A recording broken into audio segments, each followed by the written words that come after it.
Fue el Papa de las misiones, el peregrino del mundo, el evangelizador, el gran pacificador.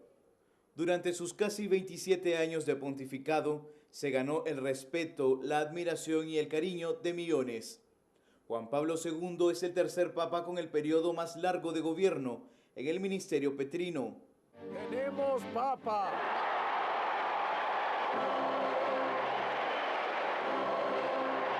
De la Santa Iglesia Romana.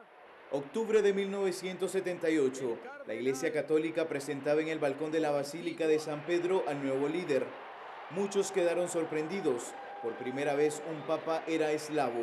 Era el primer papa no italiano en más de 455 años y además era el más joven de la historia, con 58 años de edad.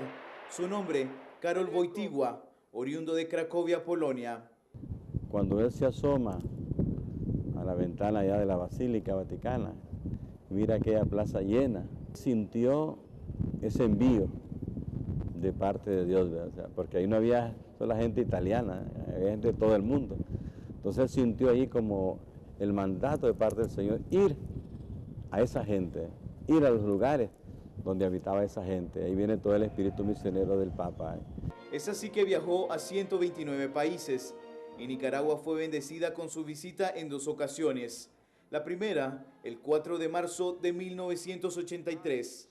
A las 9:15 de la mañana aterrizó el avión papal en el aeropuerto Augusto César Sandino de Managua. Y contra el protocolo canónico, la recepción del Papa no estuvo a cargo del arzobispo de Managua, en ese entonces Monseñor Miguel Obando y Bravo, sino del director de protocolo de la Junta de Gobierno, Aldo Díaz Lacayo. Pero en este caso concreto, tanto la Iglesia como el gobierno de Nicaragua acordaron que fuese una visita de Estado, como jefe de Estado. ¿Qué tanta simpatía tuvo esta decisión en la Iglesia? Ese es un problema que yo no puedo juzgar, pero sí tuvo esa decisión. Entonces el protocolo exige que sea el director de protocolo el que suba a recibir al jefe de Estado para darle la bienvenida con un solo propósito, para cuando baje presentarle a las autoridades nacionales.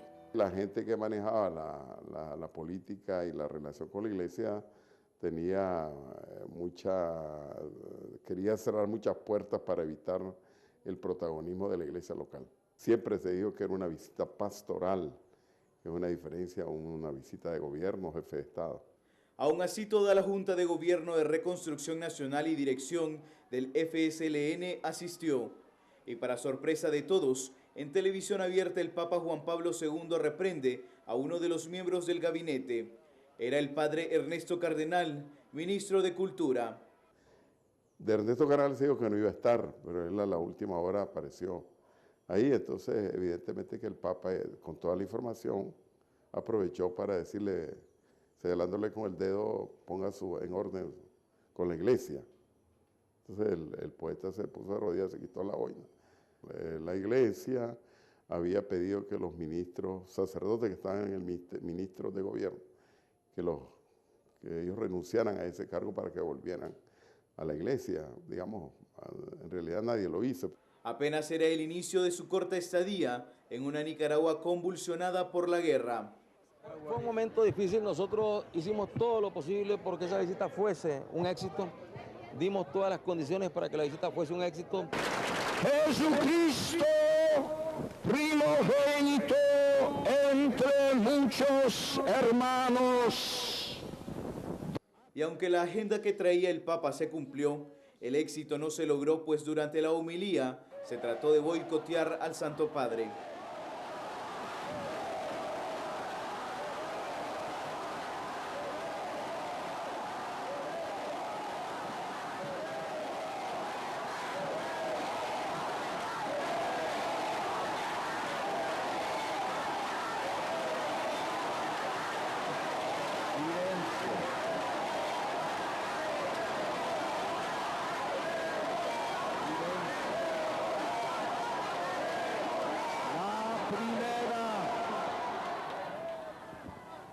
La primera que quiere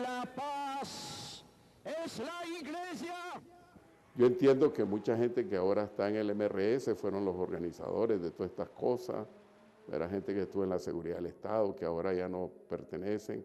Fueron los que promovieron todo esto y que al final incluso hicieron un micrófono, digamos, pirata de la consola para amplificar las voces de los que gritaban en ese momento.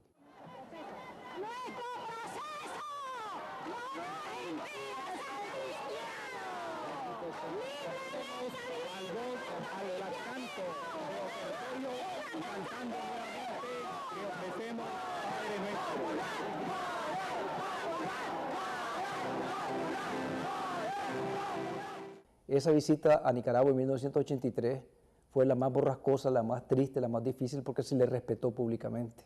El Papa, nostálgico por lo que había sucedido, se fue de Nicaragua la noche de ese mismo 4 de marzo de 1983. Cuando me tocó despedir al Papa en el aeropuerto, yo le insistí en nuestro mensaje de entendimiento, de paz. Incluso le decía al Papa ahí qué quería decir el pueblo cuando gritaba queremos la paz, que fue una palabra que no se interpretó correctamente en ese momento. Y aunque su primera visita no fue nada gratificante, el Papa Juan Pablo II regresó a Nicaragua 13 años después, en 1996. En el 96, cuando él vino, pues ya vino en otro ambiente y creo que él se llenó de mucha alegría que la palabra de Jesucristo, el mensaje de Jesucristo en su persona, fuese escuchado. Yo creo que el Papa vino a llamarnos a la reconciliación, ¿ve? Y creo que doña Violeta, que estaba en ese tiempo como presidenta, ella asumió también eso, ¿eh?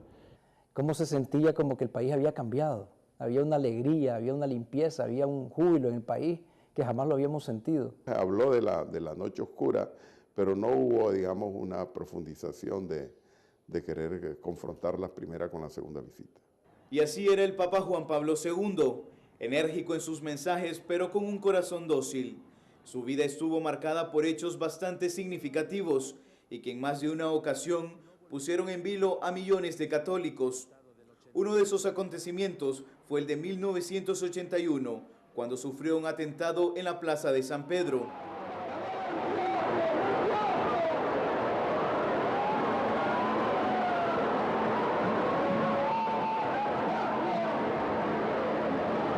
Io mi sono sentito crollare il mondo addosso, cioè come se la vita si finiva. In quei momenti una religiosa. Al pontífice le tomó meses recuperarse. Posteriormente, el Papa se reunió con su victimario, Mehmet Ali Aka, un ciudadano de origen turco a quien perdonó. Pero lo que no se puede obviar es que tras ese intento de asesinato, la calidad de vida del pontífice fue decayendo. Il momento più difficile per me non è stato tanto dargli l'annuncio che aveva una neoplasia del colon e andava operato, ma fu il breve colloquio che avvenne dopo il ricovero al gemello. Si decise di informare il Santo Padre e proporgli l'intervento. Caídas que le provocaron dislocación en una cadera, fractura en el fémur derecho, fuertes dolores abdominales y de inflamación del apéndice, fiebres recurrentes, artritis y el padecer del mal de Parkinson llevaron a la muerte a Juan Pablo II el 2 de abril del año 2005. Il nostro amatissimo Santo Padre Giovanni Paolo II è tornato alla casa del Padre.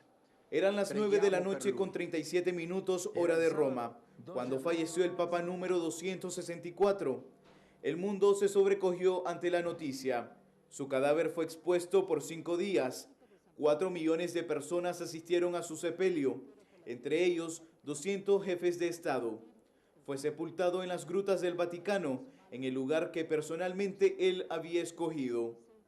6 años después de su muerte, en mayo del 2011, el Papa Benedicto XVI beatifica a Juan Pablo II, tras haberse comprobado un milagro que por su intercepción se curó inexplicablemente la monja francesa Marie Simon Pierre, que padecía desde el 2001 de Parkinson.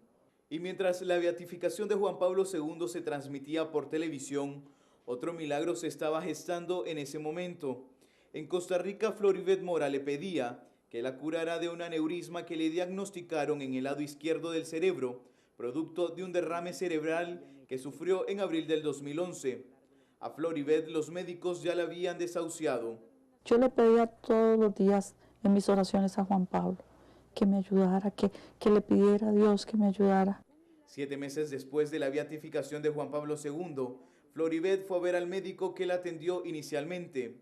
Y mis exámenes salen como si en ningún momento yo tuve un impacto cerebral. Y están mis arterias tan sanas como si en ningún momento hubiera habido algo en mi cerebro. Era el milagro que el Vaticano necesitaba para canonizar a Juan Pablo II y elevarlo a la dignidad de santo, acontecimiento que sucederá este próximo domingo.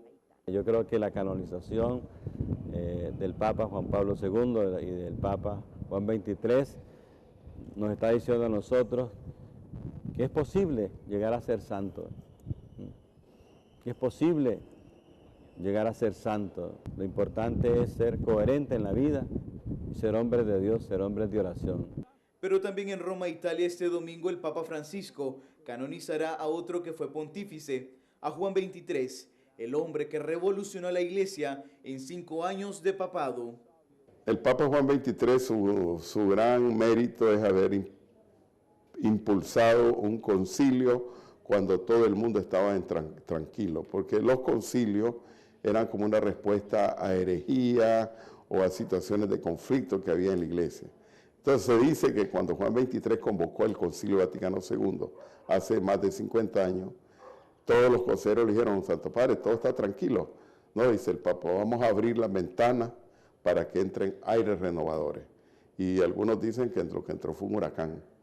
Porque, digamos, basta comparar hace más de 50 años, la misa era en latín, era de espalda al pueblo, no se tocaba ningún instrumento, digamos, nativo en la misa, y además la teología era diferente. Entonces, con el Concilio Vaticano II vinieron muchos cambios y los laicos adquirieron un papel importante y ahora podemos tener marimbas y guitarras en la liturgia, que es fruto precisamente del Concilio Vaticano II. 56 años después de haber sido papa, el patriarca de Venecia seguirá rompiendo esquemas, pues con un solo milagro probado en la monja italiana Caterina Capitani, será elevado a los altares.